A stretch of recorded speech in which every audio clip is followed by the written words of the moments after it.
हम यहाँ पर एक एडजस्टेबल पावर सप्लाई बनाते हैं जिसका आउटपुट वोल्टेज का जो रेंज होता है वो 1.25 वोल्ट से लेके 5 वोल्ट तक होता है।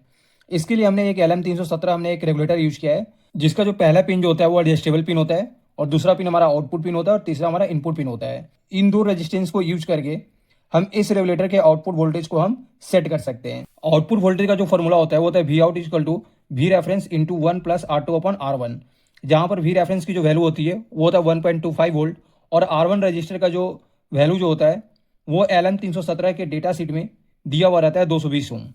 तो यहाँ हमें R2 रजिस्टर की वैल्यू हमें कैलकुलेट करना होता है। यहाँ पर वी आउट की वैल्यू हम 5 वोल्ट लेते हैं, जो हमें मैक्सिमम आउटपुट वोल्टेज हमें नीड होता है वो वोल्टेज हम यहाँ पर लेते हैं। तो 5 वोल्ट हमने ले लिया, वी रेफरेंस की जगह हमने 1.25 वोल्ट पुट कर दिया और 1 प्लस और R2 की वैल्यू हमें क्लियर करना है और R1 की वैल्यू कितना था 220 ओम। हम सॉल्व करते हैं अब।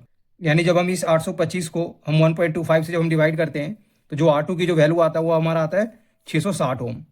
लेकिन जो मार्केट में जो प्रीसेट जो अवेलेबल होता है वो होता है 1 किलो ओम का। तो हम इस R2 की जगह हम 1 किलो ओम का हम रजिस्टर यूज कर सकते हैं और इसको हम रोटेट करके हम अपना आउटपुट वोल्टेज को वेरी करा सकते हैं।